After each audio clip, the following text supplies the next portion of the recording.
Assalamualaikum warahmatullahi wabarakatuh.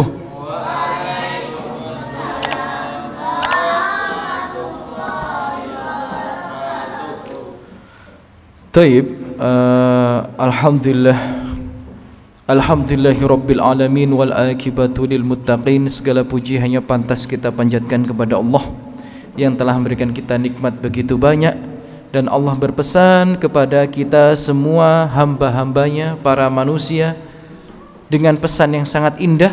Allah berfirman, a'udzubillahi minasyaitonirrajim, wal akibatu lil muttaqin. Sesungguhnya akhir yang indah itu hanya Allah persiapkan, hanya Allah hadiahkan untuk hamba-hambanya yang bertakwa.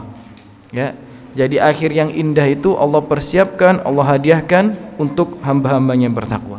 Tidak lupa salawat serta salam senantiasa tercurahkan kepada junjungan Nabi besar kita Muhammad sallallahu alaihi wasallam, juga kepada keluarga, kerabat dan anak keturunannya, para sahabatnya, dan tentu saja umatnya yang senantiasa mengikuti jejak dan petunjuk beliau.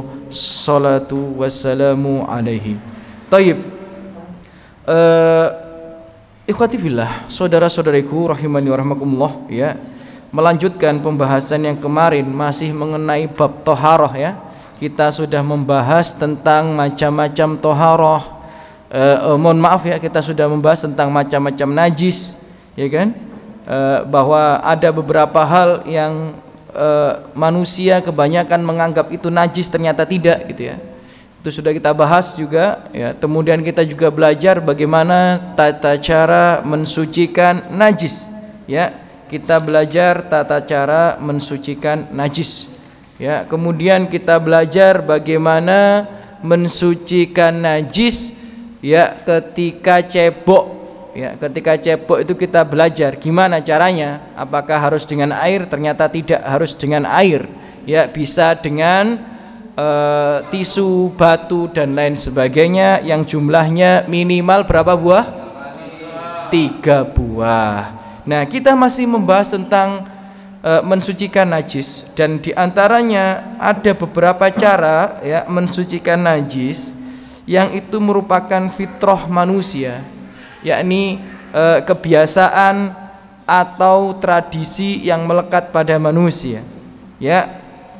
Kita, jika Allah mudahkan, ya, kurang lebih 50 menit ke depan ini kita akan belajar tentang sunnah fitrah dan macam-macam air, ya. Itu masih membahas, ya, toharoh dan berkaitan dengan mensucikan najis. Karena kalau kita tidak tahu sunnah fitrah, ya, jangan-jangan selama ini masih ada najis yang melekat pada kita. Kalau kita tidak tahu macam-macam air, jangan-jangan juga selama ini kita belum bisa mensucikan najis dengan baik dan benar. Maka kita perlu belajar dan semoga Allah mudahkan. Taib, sunnah fitrah. Nah, apa yang dimaksud dengan sunnah fitrah itu? Ya, sunnah fitrah, ya, secara bahasa yang disampaikan oleh Imam Asy-Syaukani rahimahullahu ta'ala dalam Nail al-Autar, al-khisal allati idza fa'alat ittasafa fa'ilah aw fa'iluha bil fitrah allati fatarallahu al-ibad 'alaiha wa hasyarahum 'alaiha was tahabbuha lahum liyakunu ala akmali sifat wa asrafi surah.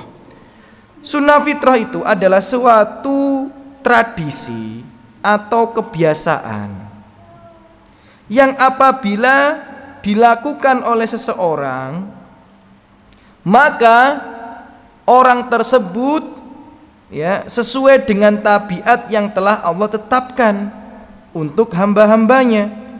Jadi sebuah tradisi atau kebiasaan yang apabila dilakukan oleh seseorang, maka seorang itu melakukan hal yang sesuai dengan apa yang Allah tetapkan bagi para hambanya, ya. Yang sedemikian itu menimbulkan rasa cinta dari Allah Subhanahu wa taala. Jadi kalau orang melakukan hal itu, sunnah fitrah itu, Allah akan cinta kepadanya.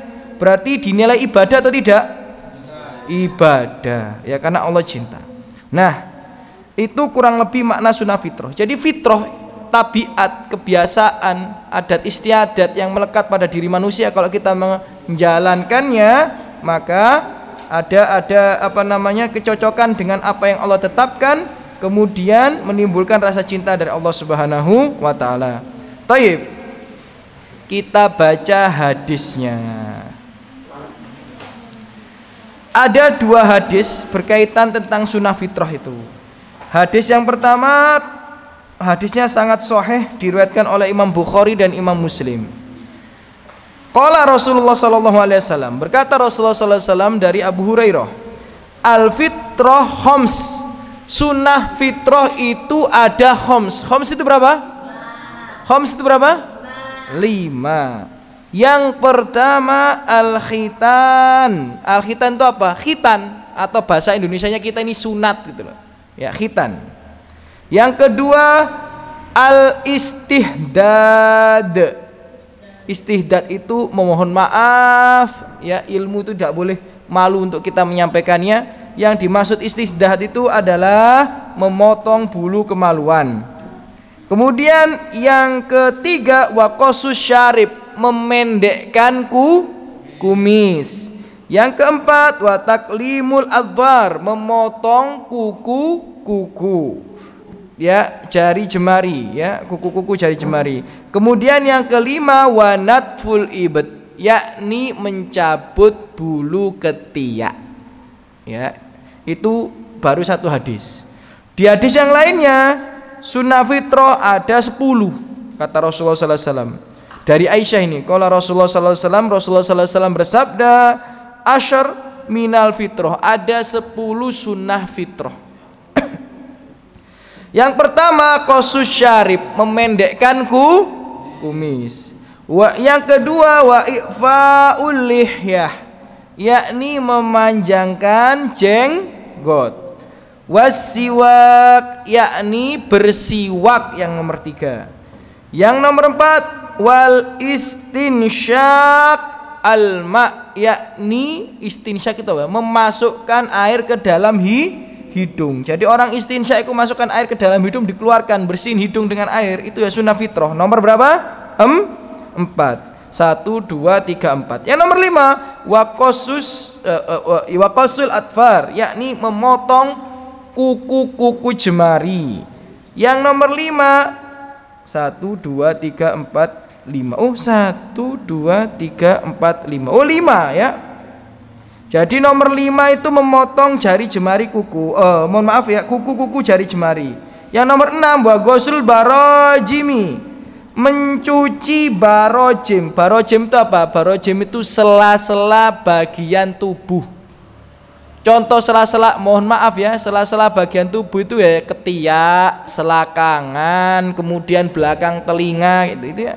Intinya kalau bahasa Jawa ini cepitan-cepitan badan gitu, ya. Tahu ya, lipatan-lipatan badan ini. Nah, wa natful ibad, yang nomor 7 mencabut bulu ketiak. Nah, nomor 8 wa halqul anah. Ya. Sama ini, memotong bulu kemaluan. Wa wantikos alma, yakni bercebok dengan air, ya. Qala al-Mus'ab ahadu riwayat al-hadis, berkata Mus'ab dalam riwayat yang lainnya, wa nasitul asyirah illa antakunal matmadah, aku lupa yang ke-10, mungkin sepertinya adalah kumur-kumur yang nomor 10 itu. Nah, ini hadis ya, ini baru hadis ya. Yang kedua itu adalah hadis yang diriwayatkan oleh Imam Muslim. Ya, berdasarkan 2 hadis ini berarti sunnah fitrah ada berapa? 10. Ya, berdasarkan hadis ini sunnah fitrah itu ada 10, adik-adik. Kalau kita urutkan secara cepat, yang pertama khitan, yang kedua cebok dengan air, yang ketiga bersiwak, yang keempat memotong kuku-kuku jari jemari, Yang kelima, memendekkan kumis. Yang keenam, memanjangkan jenggot. Yang ketujuh, memotong bulu kemaluan. Yang kedelapan, mencabut bulu ketiak. Yang kesembilan, membersihkan sela-sela bagian tubuh. Yang kesepuluh, wal madmadho wal istinsyak, yakni kumur-kumur atau istinsyaq. Nah, kita bahas satu per satu. Sunnah fitrah ada berapa? 10. Jangan lupa dicatat ya, diingat-ingat. Yang pertama, khitan. Khitan itu bahasa Indonesianya apa? Sunat, atau ya khitan juga sudah diterjemahkan atau diserap dalam bahasa Indonesia. Nah, apa arti daripada khitan? Arti daripada khitan adalah qat'ul jildah allati tuqati al-hashfah min dzakar, memotong sebagian kulit yang menutupi kemaluan laki-laki. Wa qat'ul jildah allati fi a'la farjil unsa, dan memotong sebagian kulit yang ada di atas kemaluan perempuan. Itu menunjukkan yang sunat itu laki-laki dan perempuan. Jadi laki-laki dan perempuan itu sunat ya, cuma sunatnya beda gitu ya. Nah, pendapat yang paling tepat, hukum sunat itu bagi laki-laki wajib, bagi perempuan sunnah. Bagi laki-laki apa? Wajib. Bagi perempuan sunnah. Ya, dalam banyak dalil yang menjelaskan hal itu, ya, kami tidak bisa menyebutkan semuanya. Di antara dalil tentu saja ya hadis riwayat Bukhari dan Muslim. Ikhtatana Ibrahim Khalilur Rahman ba'da ma atat alaihi samanuna sanah. Nabi Ibrahim itu dulu itu enggak khitan. Tapi setelah umurnya sekian puluh tahun ada syariat baru turun, maka diperintahkan untuk khitan. Semenjak itu dari zaman Nabi Ibrahim ke bawah, mereka diperintahkan untuk sunat atau khitan bagi laki-laki. Hukumnya wajib. Kemudian ada hadis lagi, ya, riwayat Abu Daud dan Baihaqi. Alki anka syiar al-kufr wahtatan. Ya, ada orang kafir mu'alaf masuk Islam di zaman Rasul. Kemudian Rasulullah SAW mengatakan, tinggalkan syiar-syiar kekufuran. Contoh syiar-syiar kekufuran, kalau dulu dia kalungnya salib ya harus ditinggalkan. Kalau di rumahnya ada salib harus ditinggalkan. Kalau dulu punya kebiasaan ibadah-ibadah yang aneh dari agama sebelumnya harus ditinggalkan. Wahtatan, kemudian sunat. Jadi orang mu'alaf itu dianjurkan sunat. Nah, ya,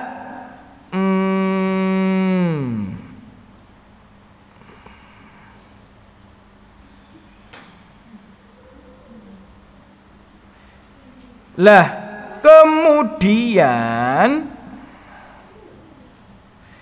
hukum sunat bagi perempuan ya sunnah dalam sebuah riwayat, ya kan? Banyak riwayat ya, walaupun sebagian ulama mengatakannya dhaif, tapi ya secara makna benar. La tunhiki fa inna dzalika akhta lil mar'ah wa ahab ilal ba'al. Kalau perempuan sunat jangan dihabiskan, sisakan sedikit karena itu lebih baik bagi perempuan. Ya, itu lebih baik bagi perempuan. Itu menunjukkan perempuan juga sunat. Kapan laki-laki diwajibkan sunat? Kalau enggak sunat dia berdosa saat akil balik. Kalau perempuan ya itu dari lahir disunat. Ya, disunat. Ya, sunnah hukumnya. Hukumnya apa? Sunnah. Kalau laki-laki wajib. Kalau dari lahir bagus, tapi kalau enggak sunat dari lahir okelah. Paling tidak ketika balik sudah sunat. Kenapa? Karena sunat itu termasuk syarat sah sholat, suci dari najis. Kalau laki-laki belum sunat, tidak suci dari najis. Kalau pipis masih ada sisa-sisanya, itu nanti masih najis. Sholat maupun nangis-nangis 100 kali sehari tetap nggak akan diterima karena masih najis. Harus sunat. Dianjurkan sunat minimal ya, kalau umur 10 tahun itu wajib. Mohon maaf ya, 10 tahun 12 tahun ketika dia mulai balik ya wajib. Tapi dianjurkan itu mulai dari umur 7 tahun ketika tamyiz. Ya, nah, umur kamu berapa? Umur kamu berapa? Umur kamu berapa? 11. Umur kamu berapa? Gak tahu. Ya, kalau umurmu sudah 7 tahun dianjurkan sunat. Kenapa? Karena anak kalau umurnya 7 tahun ibadah sholat sudah diterima. Ustaz ulang sekali lagi ya. Anak kalau umurnya sudah 7 tahun sholatnya diterima. Makanya dianjurkan sunat. Kalau belum sunat nggak diterima sholatnya. Taib. Ya, itu hukum sunat. Laki-laki wajib, perempuan sunnah. Kemudian sunnah fitrah yang nomor 2 adalah cebok dengan air. Ya memang fitrah manusia kalau cebok itu enaknya pakai air apa tidak? Pakai air lah. Ya, maka daripada itu ya dikerjakan gampang. Yang nomor 3 sunnah fitrah itu adalah bersiwak.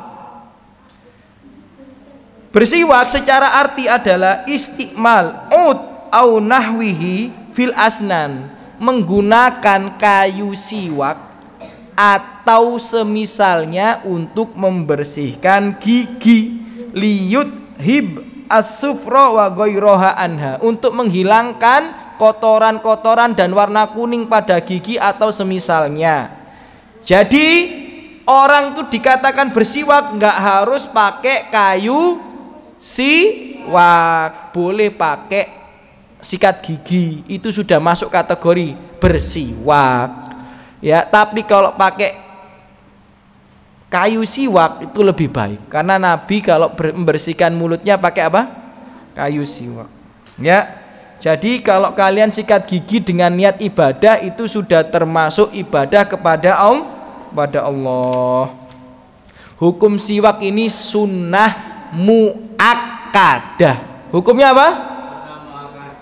Iya, karena sampai Rasulullah mengatakan gini, seandainya aku tidak khawatir umatku terbebani, aku akan mewajibkan mereka untuk bersiwak sebelum melaksanakan sholat.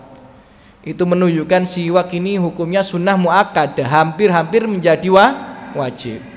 Maka biasakan setiap hari harus bersiwak atau sikat. Nah, pertanyaannya, kapan saja waktu dianjurkan untuk sikat gigi? Ada beberapa waktu di mana dianjurkan kita untuk melakukan sikat gigi. Waktu yang pertama, indal wudu, saat melaksanakan wudu. Ustadz, ya apa carane wudu sikat gigi? Nah, ini buktinya nih.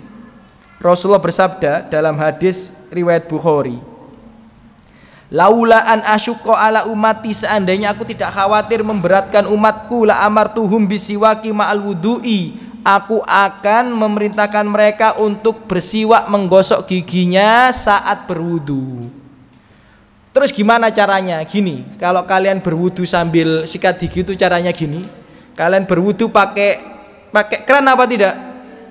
Nah, pakai keran ya. Bismillah. Cuci telapak tangan. Setelah cuci telapak tangan, kumur-kumur sekali sama istinsyak. Nah, mulai sikat gigi. Loh, aneh enggak? Ya emang kayak gitu sunnahnya itu. Tapi banyak orang tidak mengamalkan sunnah. Jadi sikat gigi, habis kumur-kumur yang pertama sama istinsyak yang pertama itu loh, ya kalian tuh sikat gigi. Habis sikat gigi baru kumur-kumur kedua sama insting yang kedua, kemudian kumur-kumur ketiga sama insting yang ketiga. Udah. Itu hukumnya sunnah. Itu yang pertama. Yang kedua, indas sholat, sebelum mengerjakan sholat. Laula an asyqa ala ummatil amatuhum bisiwaki inda kulli sholat. Seandainya tidak memberatkan umatku, aku akan memerintahkan mereka untuk bersiwak setiap akan melaksanakan sholat. Makanya orang-orang biasanya mau melaksanakan sholat itu bawa kayu digosok-gosok di giginya. Itu hukumnya apa? Sunnah.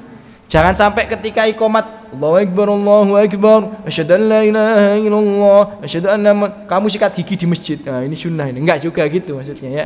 Tapi yang dimaksud ya adalah menggunakan kayu siwak. Kalau kamu sikat gigi di masjid diusir ya udah iqamat gitu ya.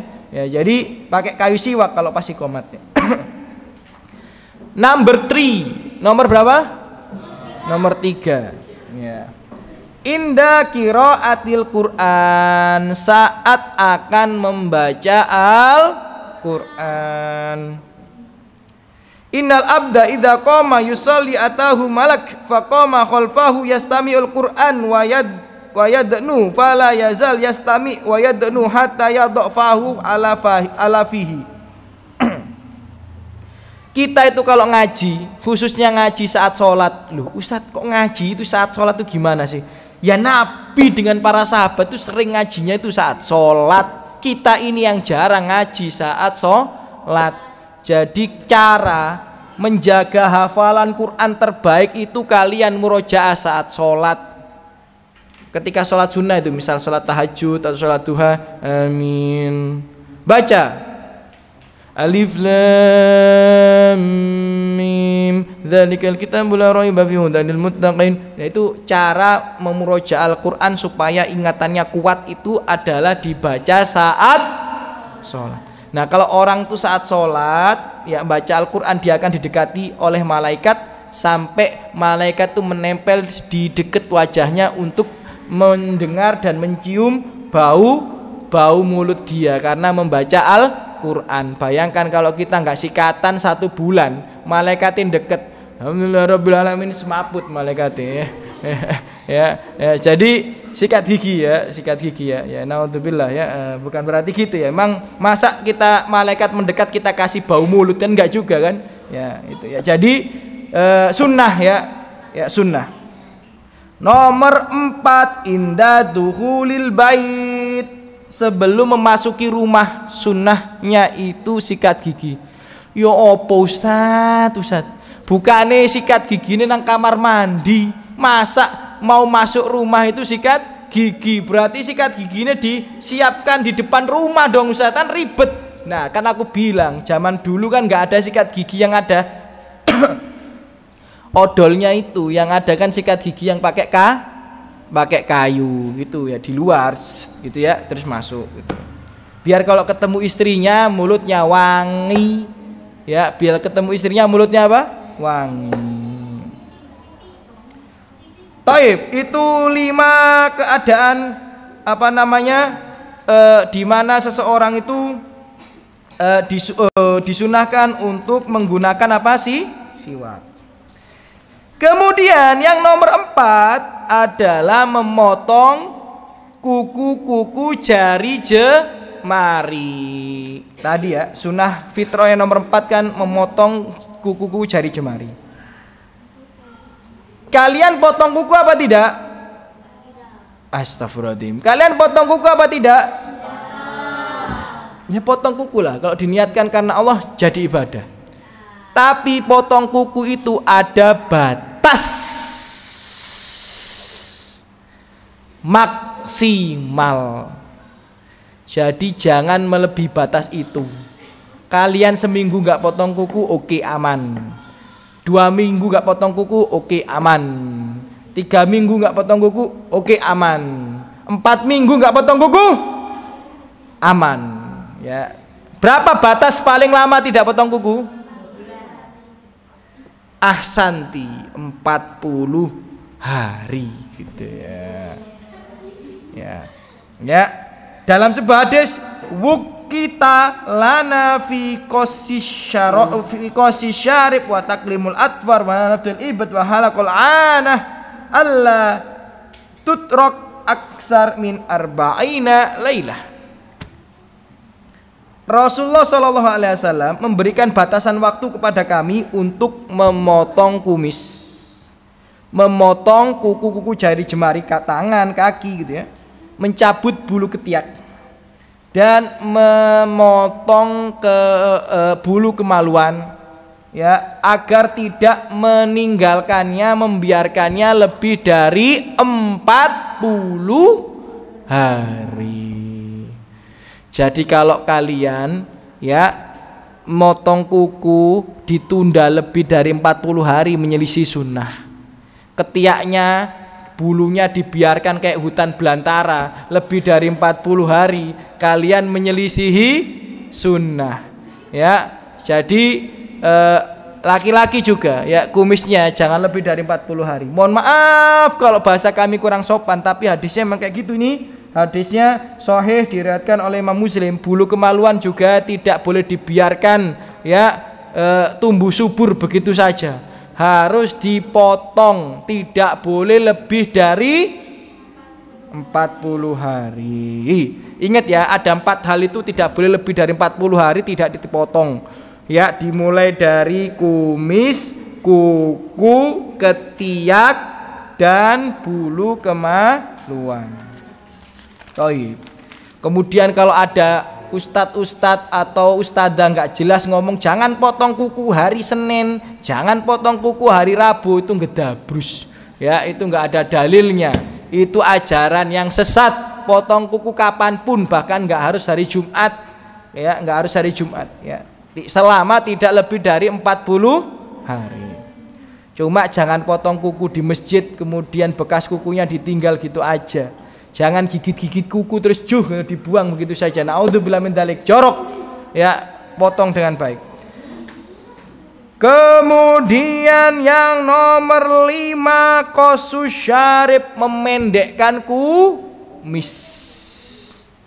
Jadi kumis gak boleh dibiarkan panjang kayak orang Cina-Cina yang di film-film yang panjangnya sampai segini. Enggak, dipotong ya. Tidak boleh lebih dari 40. Yang nomor 6, memanjangkan jenggot, berarti jenggot nggak boleh pelontos. Ya, siapa yang jenggotnya mulus berarti dia menyelisih sunnah. Loh Ustadz, ibuku jenggotnya mulus, ya mesti aja, masa ibumu jenggoten kan nggak mungkin ya kan ya. Yang dimaksud ini laki-laki ya. Ya Ustadz, itu loh temanku jenggotnya mulus ya. Siapa ya? Fatimah. Ya mesti ya Fatimah nggak mungkin jenggoten gitu ya. Ya, yang dimaksud itu kalian yang laki-laki itu ya. Jadi kalau kalian laki-laki nanti pas tumbuh jenggot kemudian dikerik pakai kerikan jenggot itu sampai gondul pelontos, berarti kalian menyelisihi sunnah. Ya, dibiarkan panjang. Ya, sebagian mengatakan tidak boleh dipotong, sebagian mengatakan boleh dipotong tapi nggak boleh benar-benar gundul atau pendek. Yang penting ada panjangnya dikit. Ya, ada panjangnya. Taib, perintahnya banyak sekali dalam hadis riwayat Bukhari dan Muslim. Khaliful musyrikin, selisilah orang-orang musyrik. Fafirul lihya wa ahfu syawarib, panjangkan jenggot kalian, pendekkan kumis kalian. Dalam hadis yang lainnya, juzus syawariba, memendekkan kumis, wa arahul lihya, membiarkan panjang jenggot. Khaliful majus, dan selisilah orang-orang majusi. Ya, tapi ada hadis ya riwayat dari Ibnu Umar bahwa Ibnu Umar pernah memotong jenggotnya, itu yang jadikan dalil bahwa orang boleh motong jenggot, yang penting tidak gundul dan tidak pendek. Faham tum?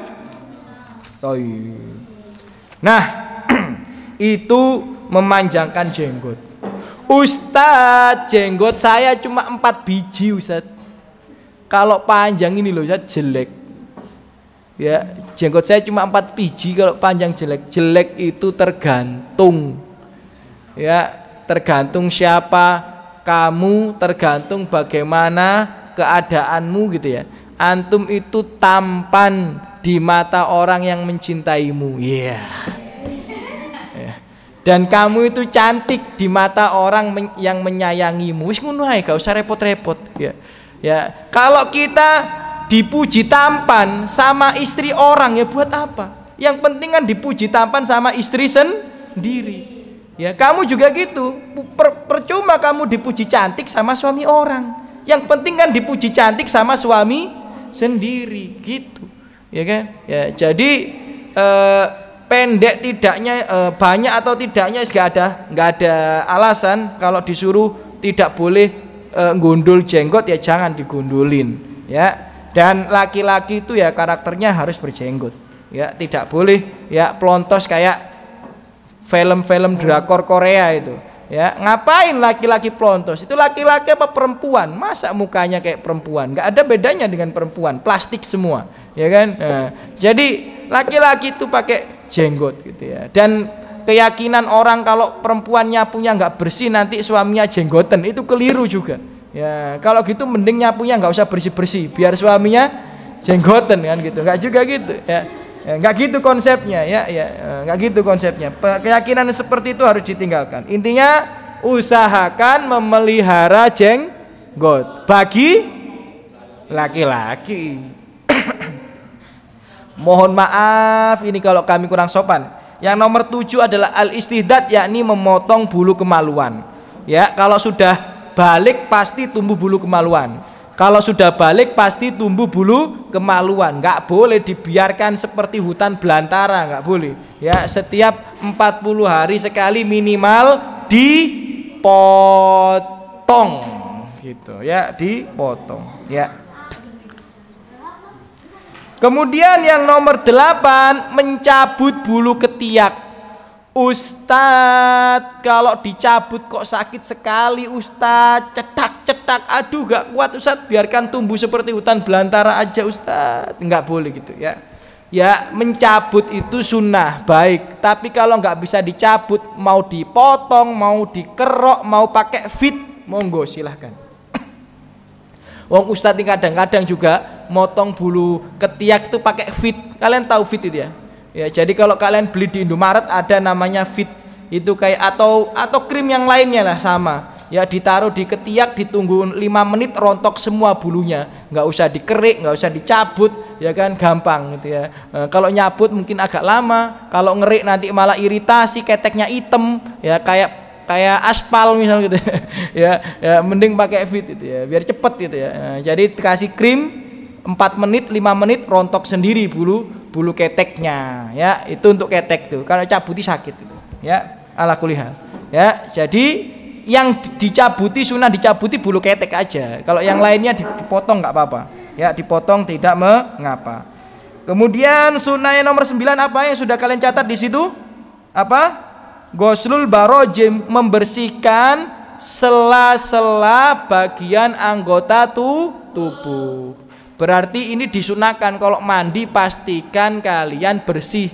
Jangan cuma diguyang biur terus anduan. Jangan. Ya, sela-selanya ini ya, siku, leher, belakang telinga, ya, kemudian ketiak, kemudian selakangan, ya, sudut-sudut sendi dibersihkan. Kemudian yang nomor 10 adalah istinsyak atau kumur-kumur dan istinsyak. Sampai sekarang siapa yang kalau membersihkan hidung masih kayak orang ngupil kalau wudhu? Jangan dek ya. Jadi kalau kalian ya, kalian mau membersihkan hidung saat wudhu, airnya itu dihirup bukan ngupil. Banyak di antara kita ini kalau wudhu ngupil, bukan ngupil, istinsyak. Istinsyak itu apa? Membawa air dengan tangan, dimasukkan ke mulut sama ke hidung dalam waktu yang bersamaan. Srot, mulut masuk, hidung masuk.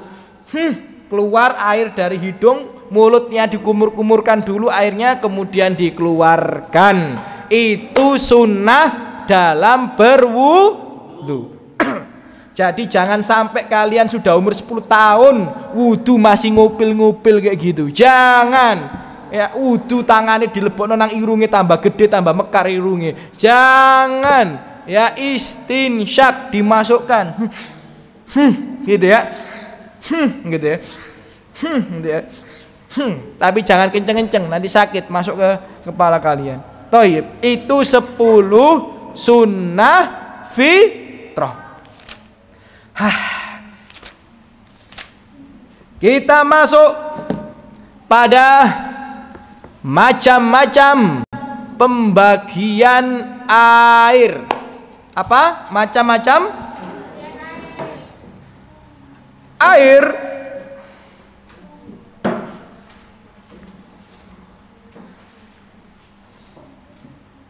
Terbagi menjadi 2 macam.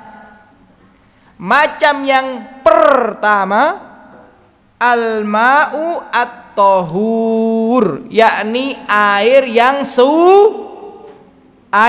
suci. Yang kedua al-ma' an-najis, air yang najis. Nah, air yang suci dibagi menjadi 2. Jadi air tadi dibagi menjadi 2, air yang suci dan air yang najis. Air suci dibagi menjadi 2. Ya, air yang suci dan mensucikan, air yang suci dan tidak mensucikan. Ada 2. Jadi ada air yang suci dan mensucikan. Ada air yang suci dan tidak mensucikan. Contoh air yang suci dan mensucikan itu adalah air yang bisa kita pakai wudhu, air yang bisa kita pakai mandi junub, mandi jenabah, mandi wajib, air yang bisa kita gunakan untuk mencuci baju, membersihkan najis, nyiram tai kucing. Nah itu berarti air yang suci dan mensucikan.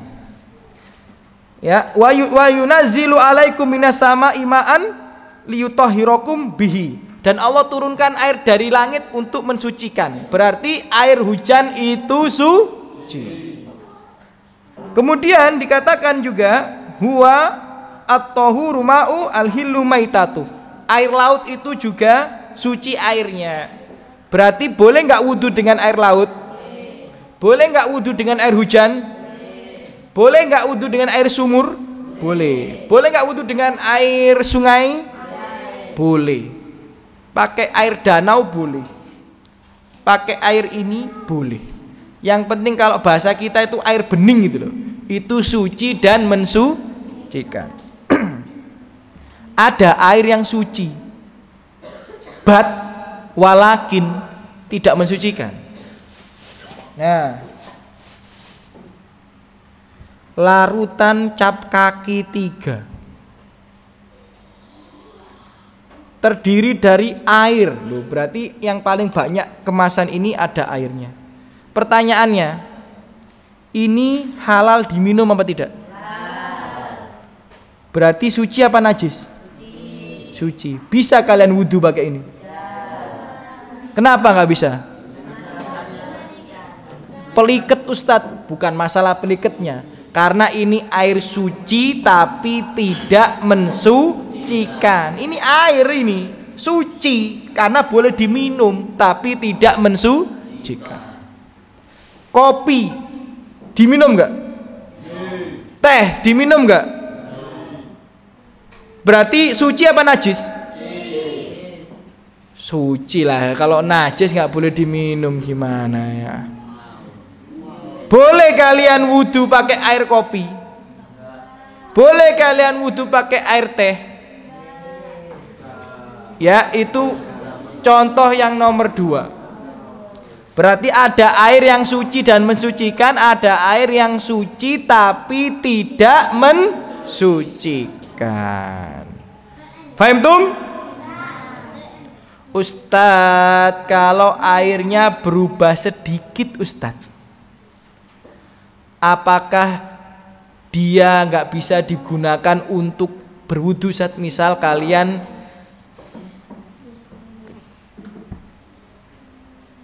wudu di sungai, sungai itu warnanya gini apa enggak sih? Warnanya gini apa enggak? Ada yang warnanya hijau, ada yang warnanya coklat kalau habis hujan, iya apa tidak? Boleh kalian wudu? Boleh kalian wudu? Boleh. Walaupun dia berubah warna, tapi kalau dia masih disebut air, maka boleh untuk berwudu. Dia suci dan mensucikan. Ada dalilnya enggak? Ada dalilnya. Dalam hadis riwayat Nasa'i, anna Rasulullah sallallahu alaihi wasallam igtasala huwa wa Maimunah min ina'i wahid. Min kis'ah fiha asar al-ajin. Nabi dulu pernah mandi bareng Maimunah. Nah, jadi kalau kalian sudah suami istri itu boleh mandi bareng. Ya, kalau kalian nikah nanti punya istri, punya suami, boleh mandi bareng.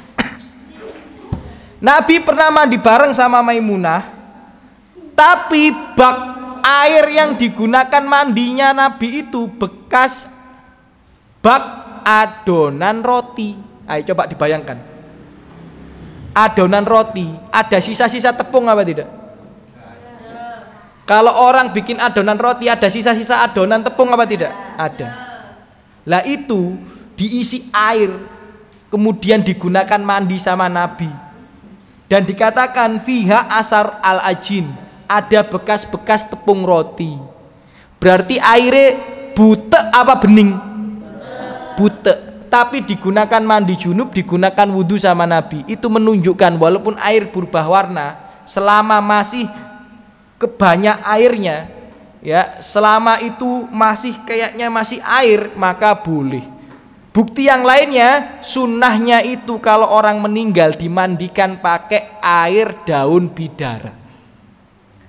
Zainab, anaknya Nabi, pernah meninggal dunia dulu.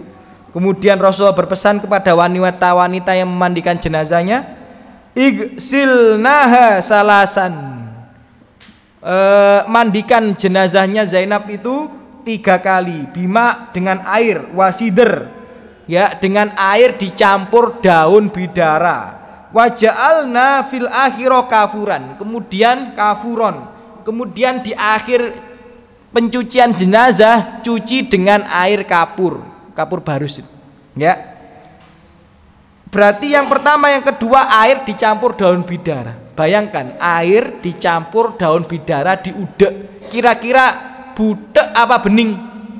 Budek lah, ya, agak budak-budak dikit karena campur daun bidara, tapi bisa digunakan untuk mandi junub atau mandi wajibnya atau memandikan jenazah. Berarti itu tetap suci, ya. Jadi kalau air itu berubah-berubah dikit, oke, nggak apa-apa lah, gitu ya.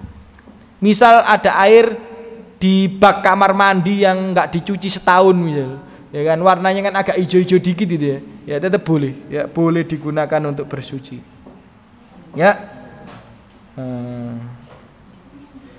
Kemudian jenis air yang kedua adalah air najis. Wa huwa alladhi khalatahu najasa wa asarat fi ahadi awsafihi. Jadi kalau air yang suci tadi ada 2, air suci mensucikan, air suci yang tidak mensucikan. Air najis adalah air yang tercampur dengan najis dan merubah sifat-sifat air itu. Air yang tercampur dengan najis kemudian merubah sifat-sifat air. Merubah sifat-sifat air, misal warnanya, misal baunya, misal rasanya. Nih, tai kucing najis apa tidak? Najis. Segini kalau kecampur tai kucing, diudek set, berubah nggak warnanya? Berubah nggak warnanya? Berubah lah. Ya ampun, tai kucing lu burene diudek ini gitu. Ya, kira-kira berubah apa tidak warnanya? Berubah lah, baunya berubah. Boleh dikonsumsi? Enggak boleh. Misal di sungai ada orang BAB, cepluk gitu, kentir langsungnya, cus, mengikuti arus air gitu ya. Nah, ya, kira-kira kalian boleh nggak wudu di sungai itu? Boleh apa enggak? Ada tai itu lewat, boleh nggak wudu? Kenapa? Karena tai yang satu tadi itu, kotoran yang satu tadi tidak merubah sungai sama sekali. Tidak merubah sungai sama sekali. Sungainya tetap jadi sungai aja. Ya, misal ya orang BAB satu orang di Sungai Brantas, apakah Sungai Brantas jadi najis? Ya enggak lah. Bangkai ayam najis, dibuang ke Sungai Brantas, jadi najis Sungai Brantas? Bangkai tikus najis, dibuang di Sungai Brantas, jadi najis? Enggak. Kenapa? Karena jumlahnya banyak dan tidak merubah air Sungai Brantas itu. Tapi kalau ini kamu kasih bangkai tikus, ya jadi najis. Nah, bak yang kalian buat mandi, ya kecemplungan tikus mati, ya jadi najis. Yang sedikit itu ya, enggak banyak, ya kan? Tapi kalau banyak tidak. Makanya seperti yang pernah Ustaz jelasin, kolam renang, ada kolam renang nih, ya. Kemudian ada anak kecil tiba-tiba kencing, cur di kolam renang. Najis nggak kolam renangnya? Enggak, karena banyak. Boleh nggak mandi di kolam renangnya? Boleh, nggak apa-apa. Lah usah tanya, kalian kira-kira di kolam renang itu ada orang pipis apa nggak di situ? Nah, kalian kayaknya ya. Kok tahu kalian ada? Ayo. Kok tahu kalian ada? Loh, pernah katanya. Nah, ya. Jadi adik-adikku sekalian, rahimani wa rahimakumullah, ya. Air itu kalau sedikit kecampur najis jadi najis. Tapi kalau air banyak kecampur najis tidak jadi najis. Kemudian pembahasan yang lainnya, boleh enggak wudu pakai bekas wudu orang lain? Misal temenmu wudu, misal nih air segini cukup nggak buat wudu? Cukup lah. Wong Ustadz wudu biasanya cuma pakai segelas air. Ini lebih, ini 2 gelas air ini. Ya, air segini cukup nggak buat wudu? Cukup, bisa 2 orang wudu ini, ya kan? Karena ini 2 gelas air segini. Ustadz biasanya wudu pakai segelas air kalau lagi safar. Ustadz kalau safar wudu pakai segelas air. Pertanyaan, yang wudu orang 4, yang satunya wudu pakai air ini setengah, kemudian ditadai. Ya, kemudian yang satu pakai air ini setengah ditadai. Nah, kemudian yang 2 orang pakai air tadan tadi. Pertanyaannya, sah nggak wudunya? Sah nggak wudunya? Jawabannya sah. Yang penting kalian nggak jijik. Yang penting tidak apa? Tidak jijik. Ya, kalau sama temenmu ya jijik lah kalian. Kalau sama temenmu ya. Tapi kalau sama suami kalian sendiri, sama istri kalian sendiri, sama anak kalian sendiri, sama orang tua kalian sendiri, kan nggak ada jijiknya. Ya, nggak ada jijiknya. Ya, jadi boleh. Kenapa? Karena ada banyak hadis. Ya, hadis yang pertama, al-ma'u tahurun la yunajjisuhu syai'. Air itu suci, tidak membuat najis sesuatu apapun. Kemudian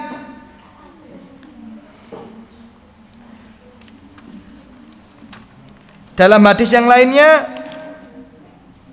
riwayat Bukhari, kana rijal wa nisa yatawaddouna ala ahdi Rasulullah sallallahu alaihi wasallam. Di zaman Nabi dulu, suami istri sering wudu pakai tempat yang sama. Bayangkan gini ya. Misal di rumah dulu itu, di zaman dulu mboten wonten keran, nggak ada. Jadi cuma ada baskom. Nah, di zaman Nabi itu sering suami istri itu wudu pakai baskom itu. Kira-kira kalau wudu pakai baskom, bekas air wudunya itu netes ke baskom apa tidak? Ya netes. Tapi biasa itu suami wudu bekas istrinya, istri wudu bekas suaminya, biasa, nggak ada masalah. Ya, nggak ada masalah di situ. Yaitu menunjukkan berwudu, bersuci pakai bekas wudu orang, ya, ketetesan atau kecipratan, nggak ada masalah. Nggak ada masalah. Ya, bahkan kalau antum lihat di di beberapa pondok pesantren NU itu ada bak bau besar, mungkin sebesar musola ini, bau besar baknya. Nah itu wudunya di samping-samping, cemplung tangannya dicemplung, sus, gitu. Sus, wajahnya gini, netes maneh di tempat wudunya itu. Yang lain biasa aja. Ya, sah apa enggak ya sah, yang penting enggak jijik. Kalau jijik ya cari tempat lain. Ya kan? Ya, bukan masalah sah atau tidak sahnya, cuma jijik atau tidak jijik aja. Ya. Kemudian dalam sebuah riwayat dikatakan kunna natawaddo nahnu wan nisa'i ala ahdi Rasulullah sallallahu alaihi wasallam min ina'i wahid. Ya. Nadla fihi aidina. Kami di zaman Nabi dulu itu biasa sama istri-istri kami itu ya di tempat bak itu wudu itu ya bareng-barengan ya, netes-netes di tempat bak kemudian dipakai bareng-bareng biasa. Ya, kemudian apalagi kalau kita lihat hadis ya, yang lainnya bahkan para sahabat itu pernah sengaja menadai bekas wudunya Nabi untuk digunakan wudu lagi. Ya, itu menunjukkan air yang mustakmal bekas bersuci orang lain boleh digunakan untuk bersuci lagi. Dalam madzhab Syafi'i nggak boleh. Dalam madzhab Syafi'i nggak boleh, tapi yang dimaksud itu adalah air mustakmal yang pertama. Pahami ya, air mustakmal yang pertama itu ya. Misal basuhan yang pertama ini, set. Nah ini nggak boleh buat wudu orang. Tapi kalau basuhan yang kedua, basuhan yang ketiga, seterusnya dalam madzhab Syafi'i boleh. Dalam madzhab Syafi'i yang nggak boleh basuhan yang pertama. Kalau dalam madzhab yang lainnya, basuhan pertama pun diperbolehkan. Tidak terasa 55 menit kita bersama. Kita belajar sunnah fitrah selesai. Kita belajar macam-macam pembagian air, juga air mustakmal, tapi ada pembahasan sebenarnya yang belum diselesaikan, yakni air yang kurang dari 2 kulah misal dan lain sebagainya. Insya Allah akan kita bahas di pertemuan yang berikutnya. Ya, cepat sekali waktu berjalannya, 50 menit lebih kita bersama. Semoga apa yang kita pelajari ya bermanfaat untuk kebaikan kita dunia dan akhirat, menambah keilmuan wawasan agama kita dan mendapatkan jariah pahala dari Allah Subhanahu wa taala. Amin ya rabbal alamin. Alhamdulillah wassalatu wassalamu Rasulullah. Semoga yang hadir di sini Allah balas dengan sebaik-baiknya balasan, ya, diangkat derajatnya, diampuni dosa-dosanya, dilimpahkan rahmat rezekinya. Allah angkat masalah musibah yang menimpa dirinya maupun keluarganya. Allah berikan taufik dimudahkan dalam ketaatan. Allah berikan hidayah untuk terus berada di atas kebenaran. Allah berikan hadiah terindah berupa husnul khotimah dan dikumpulkan di surga Allah Subhanahu wa taala. Amin ya rabbal alamin. Kita tutup dengan doa kafaratul majelis. Subhanakallahumma bihamdika asyhadu an la ilaha illa anta astaghfiruka wa atubu ilaik. Assalamualaikum warahmatullahi wabarakatuh.